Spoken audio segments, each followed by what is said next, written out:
Good evening and welcome to Midnight Movie Club. In tonight's video I'd like to have a chat about the latest trailer for Pet Sematary. Now I would usually do a trailer breakdown, but for this trailer I've decided not to, and that's down to the fact that this trailer is so spoiler filled. I really didn't want to dissect it any more than what it seemed at face value, so I've decided I would just give you my initial thoughts and impressions. Pet Sematary is also one of the few Stephen King books I have not read. I've only seen the 1989 film by Mary Lambert, so I wouldn't feel entirely comfortable breaking it down and coming across like I know the characters and the book events so well. Also, just quickly, this discussion will probably have a few wee spoilers in it too later on when I mention one or two things from the trailer, but I'll give warning when they come up. But without further ado, let's get into it. First off, I'll go over what I liked about the trailer and possibly my favourite thing about it.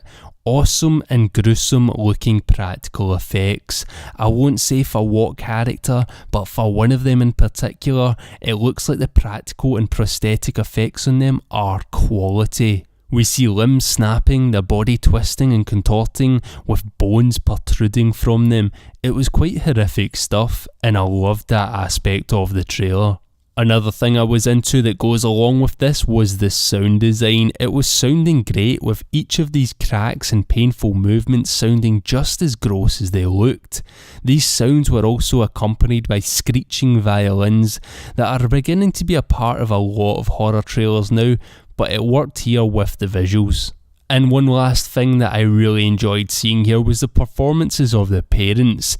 Jason Clarke in some shots looked genuinely terrified and deranged. All while Amy Seimetz looks just straight up distraught, and if you know the story of Pet Sematary, then you know why. These people go through the worst thing a parent can experience, and then that experience is amplified to the extreme when one of them makes a selfish decision that backfires drastically. So their performances are very important and need to be great to make this film work, and I reckon from the trailer it looks like they're doing a fine job. I've never really been a fan of Jason Clarke, but I'm hoping with this film he changes my mind. Now let's get on to things I didn't like, and first off, in contrast to the great looking practical effects, some backdrops to certain shots just looked heavily CGI and fake, and I reckon they stuck out like a sore thumb. Now on to the next thing that was a bigger problem, and this is what ruined the trailer and spoiled it for me.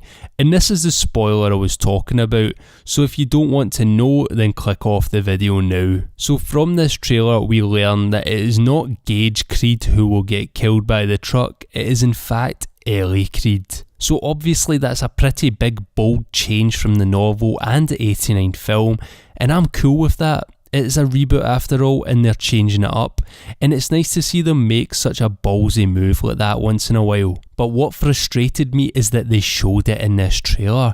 Why didn't they keep it a secret? In that way people who know the book and the 89 film could have got a welcome surprise and a bit of a shock. I really don't think that they had to show that, and they could have cut it in a way where you weren't sure who got hit. Look at Hereditary for example. Spoilers for Hereditary now, by the way. 3, 2, 1. So in Hereditary, the trailer, we literally see Charlie's funeral, but it's cut in a way where we think that it's the grandmother's, and that's brilliant. It allowed us to have one of the most shocking moments in the film. So yeah, it was frustrating to see them blow their full load in this trailer, but hopefully there are still some things that surprise us, but I wouldn't hold my breath. I mean, other than that, it was a decent trailer and I'm still looking forward to seeing the film. I'm just a little annoyed at how much we've seen now. But anyway, let me know in the comments what you made of the trailer. Are you happy with the change to who gets hit by the truck? For me personally, little girls in horror movies have always scared me more than little boys, so I buy the change. As always, if you enjoyed this video, give it a like, and if you haven't already, then subscribe to join the club. Thank you very much for watching, and good night.